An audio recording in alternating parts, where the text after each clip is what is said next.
नीरज, बेटा तुम जागीरदार परिवार के लिए क्या कर सकते हो? नीरज क्या बात है, तुम जवाब क्यों नहीं देते?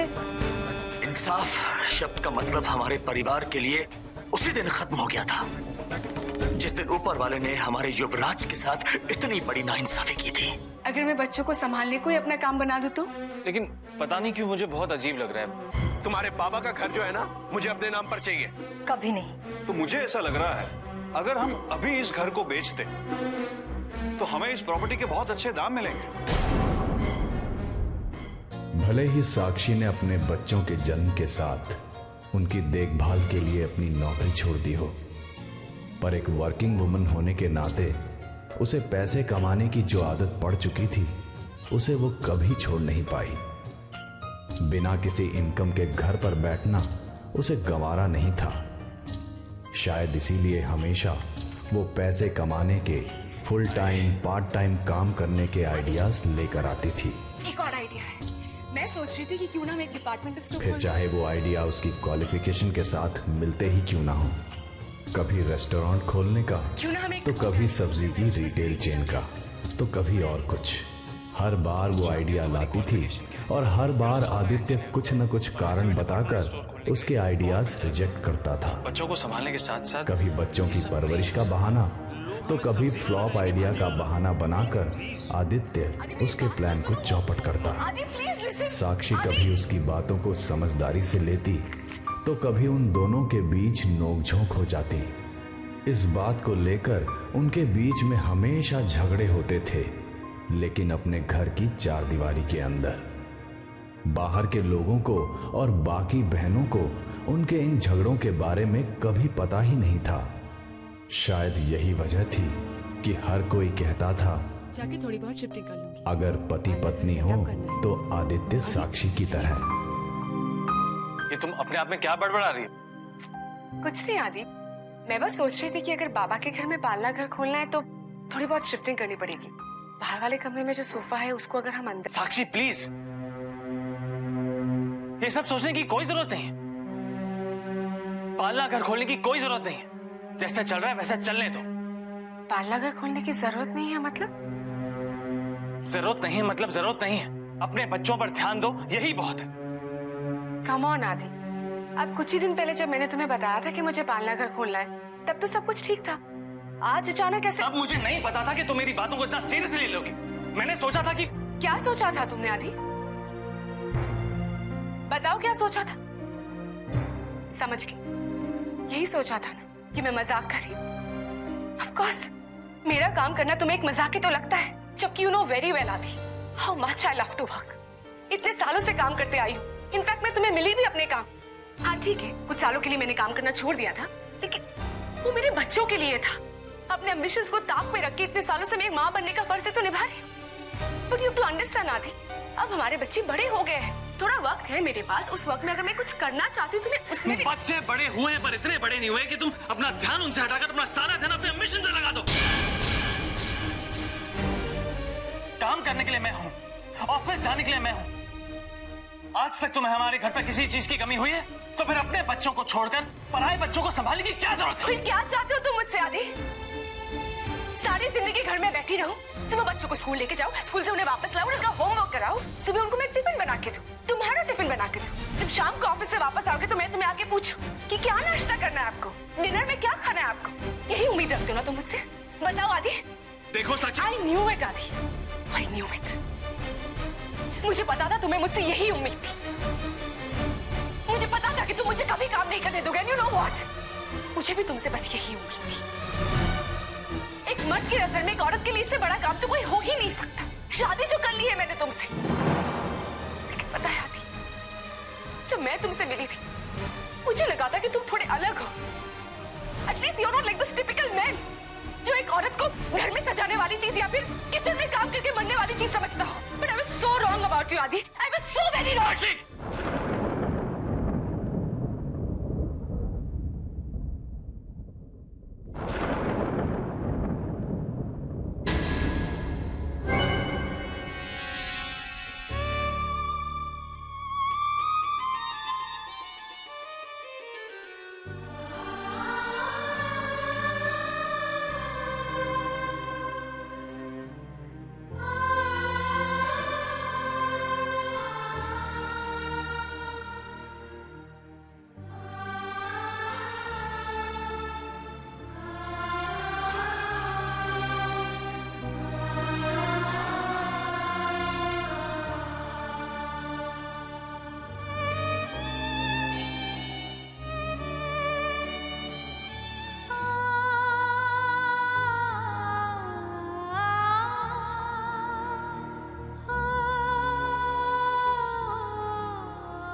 रिश्तों का बंधन है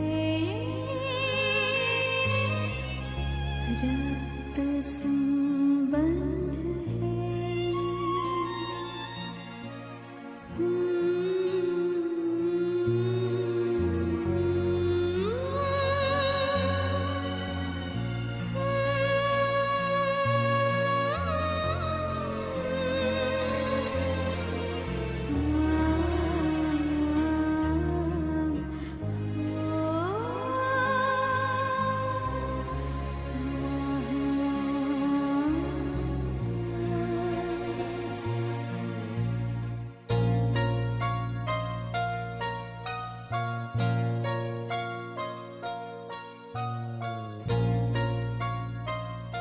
अरे नहीं युवराज, तुम मत काम करना। हमारे यहाँ दामाद से काम नहीं करवाते कि पूजा करते हैं। बात ताई, नए दामाद की पूजा और पुराने दामाद को पोचा। खाली पोचा नहीं, झाड़ू पोचा। बैठ जाओ। साक्षी,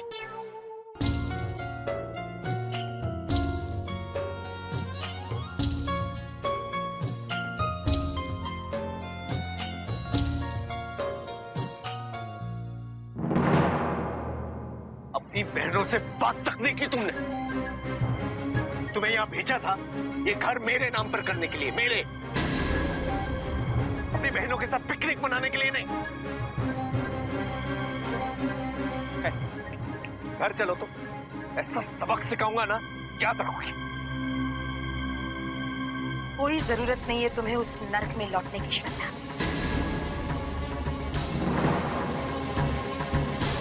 कोई जरूरत नहीं। आई, बीच में मत बोलो तुम तो बीच में बोलो ही मत। तुम्हें मैं साथ में लेके आया था इसे समझाने के लिए, मेरा साथ देने के लिए, और तुमने तो मैंने वही किया जो मुझे सही लगा, और मैं वो करूंगा जो मुझे ठीक लगेगा। ये घर आज नहीं तो कल मैं अपने नाम पर करके रहूंगा। जरूरत पड़ी ना तो तुम्हारी ये बहू है ना, इसे मैं घर भेज दूंगा।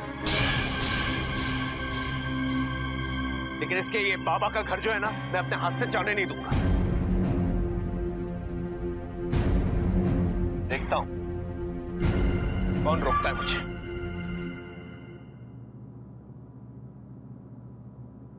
मोहन, साक्षी दी को ऐसे सबके सामने झगड़ा नहीं करना चाहिए था। मुझे साक्षी दी से बात करनी होगी। इतना बुरा लगा होगा ना जीजू को। तुम्हें नहीं लगता साक्षी दीदी को भी बुरा लगा होगा?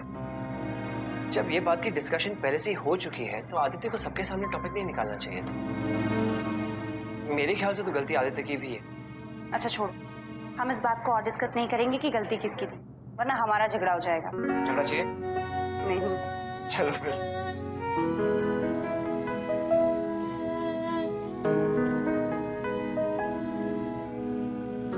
अरे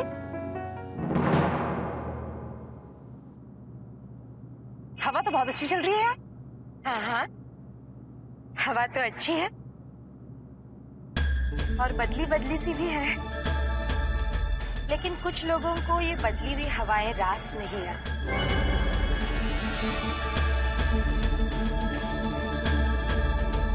अरे श्रद्धा, रोहित को हवा खाने दो, हम नीचे जाकर रसोई में सविता का हाथ बटाते हैं।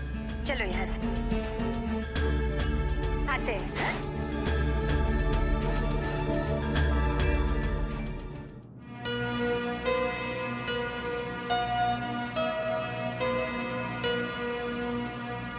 मैं सोच रही थी अब बाबा तो चले गए, उनका घर वैसे ही पड़ा है, उस घर पर हम बहनों का बराबर हक है ना?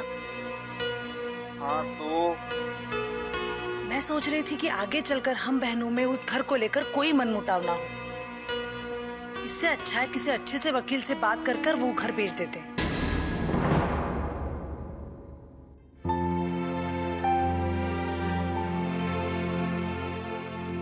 क्या कहा तुमने सर?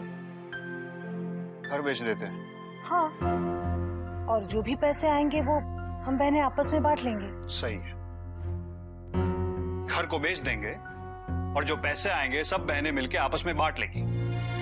लेकिन उस घर में तुम सब बहनों का जो बचपन बीता है उसे कैसे बांटोगी सभी?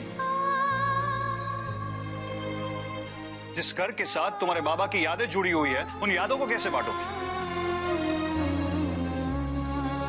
जिन अरमानों से तुम्हारे बाबा ने उस घर को बनाया है उन अरमानों को कैसे बांटोगी सभी?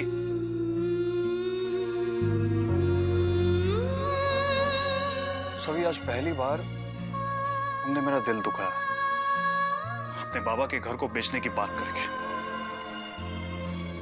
मैं तो हमेशा यही सोचता था कि हम सब मिलकर उस घर को वैसा ही रखेंगे जैसा वो है।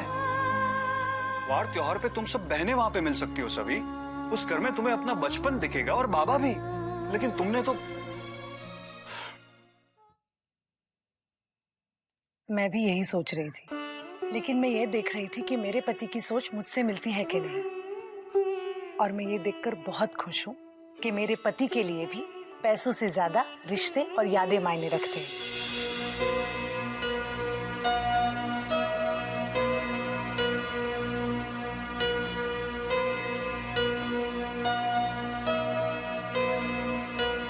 सभी, तुमने मुझे बुलाया? हाँ, आपसे एक बात करनी थी। एक बात समझ में नहीं आ रही। उस दिन जब मैंने मजाक में बाबा का घर बेचकर पैसों के बंटवारे के बारे में बात की, तब आप कितना गुस्सा हुए थे।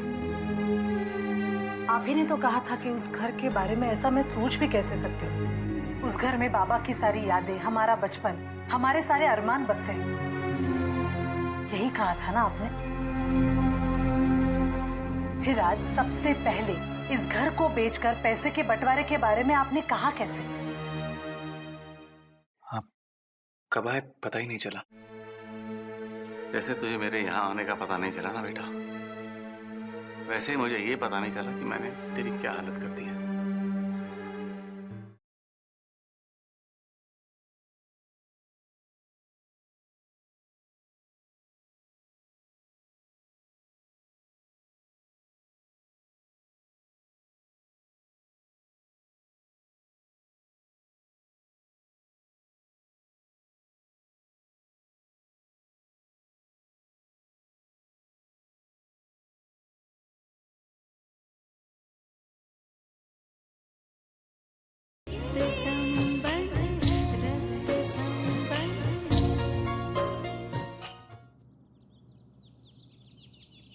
सभी, तुमने मुझे बुलाया?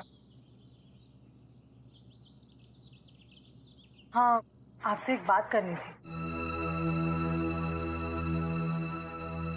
एक बात समझ में नहीं आ रही।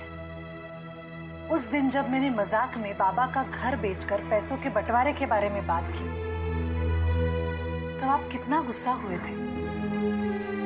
आप ही ने तो कहा था कि उस घर के बारे में ऐसा मैं सोच भी कैसे सकती हूँ। उस घर में बाबा की सारी यादें, हमारा बचपन, हमारे सारे अरमान बसते हैं। यही कहा था ना आपने। फिर आज सबसे पहले इस घर को बेचकर पैसे के बंटवारे के बारे में आपने कहा कैसे? मैं कुछ पूछ रही हूँ आपसे। देखो सभी, मैं तुमसे यहाँ कोई बहस करके साक्षी और आदित्य की तरह कोई तमाशा नहीं करना चाहता। इसलिए बेहतर होगा कि हम इस बारे में घर चल के बात करें, ठीक है? लेकिन मैं सभी, मैंने तुमसे कहा कि इस बारे में हम घर चल के बात करें। वो तो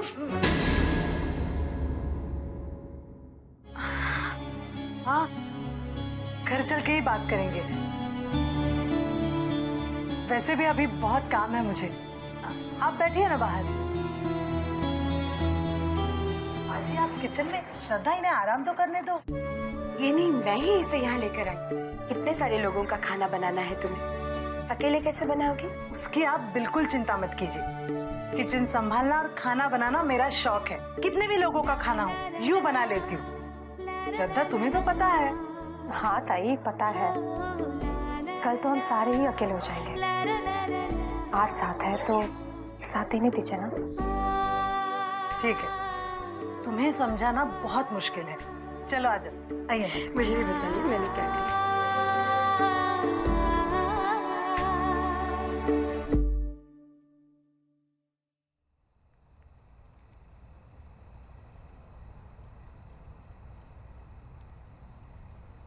साक्षी, तुम्हें आदित्य की हर बात का जवाब देने की आदत हो गई है।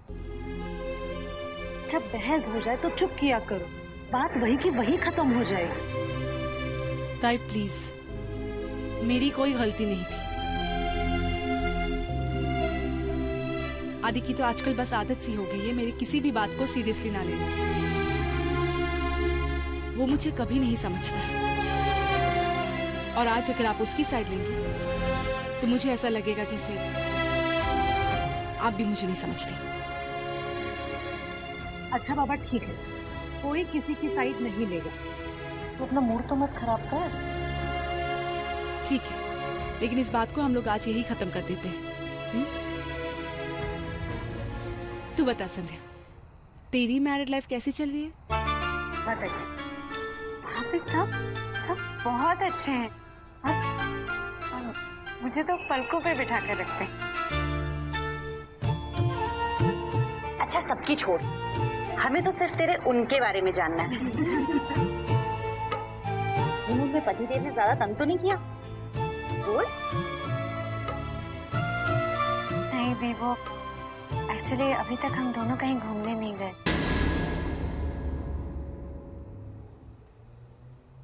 दरअसल बाबा की अचानक चले जाने के बाद युवराज का ही कहना था कि मुझे खुद को थोड़ा वक्त देना चाहिए संभलने के लिए, और उन्होंने हनीमून की बात भी डाली। सच थी वो बहुत अच्छे।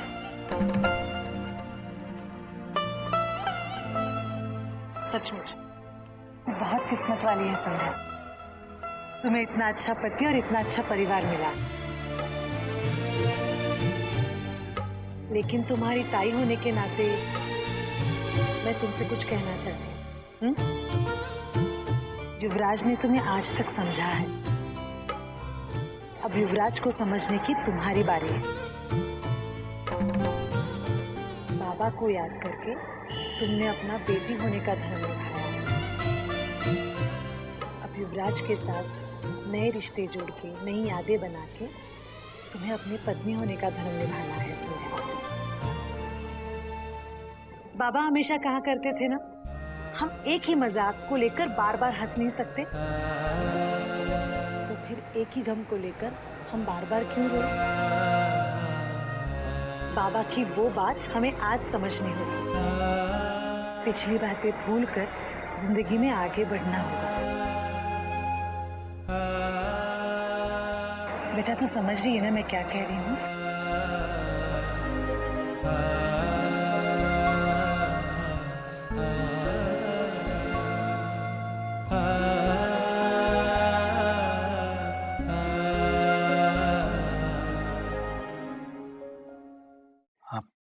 कब आए पता ही नहीं चला। जैसे तुझे मेरे यहाँ आने का पता नहीं चला ना बेटा, वैसे ही मुझे ये पता नहीं चला कि मैंने तेरी क्या हालत कर दी है।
कब आए पता ही नहीं चला। जैसे तुझे मेरे यहाँ आने का पता नहीं चला ना बेटा, वैसे ही मुझे ये पता नहीं चला कि मैंने तेरी क्या हालत कर दी है। ऐसी कोई बात नहीं है बड़े पापा, मैं बिल्कुल ठीक हूँ बस। हाँ बेटा, तू कितना ठीक है ये तो तेरी नजरों से साफ समझ में आ रहा है। कुछ भी बताने की जरूरत नहीं है। पता है बेटा, घर में सब क्या कह रहे हैं कि जब से तुझे वो राज की बात पता चली है, तेरा बर्ताव बिल्कुल बदल गया है, खासकर संध्या के प्रति। तू तो अब उससे बात करने में भी कतराने लगा है। मैं तुझसे यही कहने आया था कि अगर संध्या के प्रति तेरा ऐसा ही बर्ताव रहा तो उसे शक हो जाएगा कि कहीं कुछ ना कुछ गलत है। लेकिन यहाँ के तुझे इस तरह गुमसुम उदास देखा तो मुझे सबसे ज्यादा अपने गलत होने का एहसास हो रहा है। हाँ नीरज, पिछले आधे घंटे से तेरे बगल में बैठा हुआ मैं खुद से यही सवाल किए जा रहा हूँ कि आखिर किस हक से मैंने तुझसे तेरा बचपन, तेरी हंसी और तेरे वो शरारतें छीन ली हैं। तेरे एक बेटे की राज की कीमत मेरा दूसरा बेटा अपनी खुशियों से क्यों चुकाएगा भला? और नहीं तो क्या, अरे जैसे युवराज मेरा बेटा है वैसे ही तू भी तो मेरा बेटा है। फिर क्यों मुझे तेरे दुख का एहसास नहीं हुआ? क्यों मैं अपने उस बेटे के लिए इतना स्वार्थी हो गया कि तुझसे तेरी हंसी छीन ली? बड़े पापा। नहीं बेटा नहीं, तुझसे बहुत बड़ी गलती होगी, मुझे माफ कर दे। बड़े पापा प्लीज, आप कैसी बातें कर रहे हैं? क्यों मैंने अपने कंधों का बोझ तेरे कंधों में डाल दिया बेटा? मुझसे बहुत बड़ी भूल हो गई बेटा, मुझे माफ कर। और उस दिन की कही हुई सारी बातों को तो भूल जा। समझ के कोई बुरा सपना देखा था तूने। तुझे किसी के लिए कुछ नहीं करना है और कोई तुझसे कुछ नहीं कहेगा। बस तू वो पहले वाला नीरज बन जा मेरा बेटा, हंसने वाला, बोलने वाला, सबको जोक सुनाने वाला, कोई पगला। मैं घर में सबसे कह दूंगा कि इस बारे में तुझसे कोई बात भी नहीं करेगा, ठीक है? और हाँ, युवराज की मुश्किल का सवाल, तो उसके लिए बेटा मैं कोई ना कोई रास्ता ढूंढ ही लूंगा। कोई रास्ता नहीं मिला तो हार मान लूंगा किस्मत से। लेकिन तेरे साथ ऐसा नहीं करूंगा, हरगिज़ नहीं करूंगा।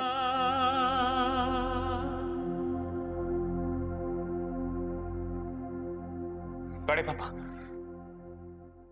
एक मिनट।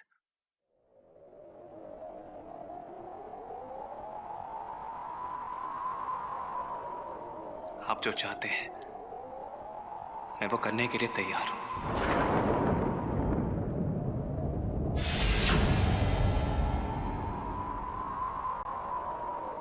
युवराज का राज इस दुनिया के लिए हमेशा राज ही रहेगा। नहीं बेटा, मैं तुझे मजबूर नहीं। बड़े पापा, बचपन में मैंने आपसे ही सीखा था, जो कहो वो करके दिखाओ। और मैंने हमेशा यही कहा था कि मैं इस परिवार के लिए कुछ भी कर सकता हूं। आज वो मौका आ गया है कि मैं अपनी बात को साबित करके दिखाऊं। पर बेटा, तेरी अपनी खुशी? बड़े पापा, मेरी अपनी खुशी इस घर की खुशी से अलग कब थी? माना कि भगवान ने आपके एक बेटे के साथ नाइंसाफी की है, लेकिन आपका ये दूसरा बेटा आपकी बात ना सुने। भगवान इतनी नाइंसाफी नहीं होने देगा। आप जो चाहते हैं वही होगा। और मेरा यकीन मानिए, मैंने यह फैसला किसी मजबूरी में नहीं लिया है। और आज के बाद मैं संध्या के साथ भी पहले की तरह बिल्कुल नॉर्मल बिहेव करूंगा। रहा मेरी हंसी का सवाल, तो आप लोग भले ही मेरे जोक्स पर हंसना बंद कर दें, लेकिन मैं आप लोगों को हंसाने की कोशिश करता रहूंगा। नीरज बेटा, आप कभी नहीं हारेंगे बड़े पापा, कभी नहीं, किस्मत से भी नहीं।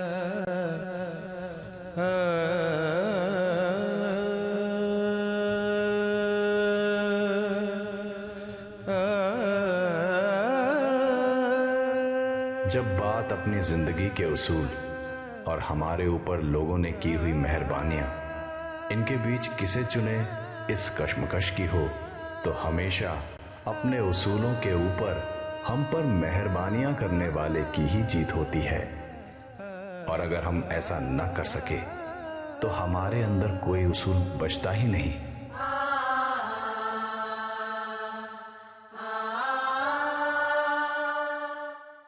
हमें और देर नहीं करनी चाहिए। जो प्लान हमने बनाया है उसे जल्द से जल्द अंजाम तक पहुंचाना होगा।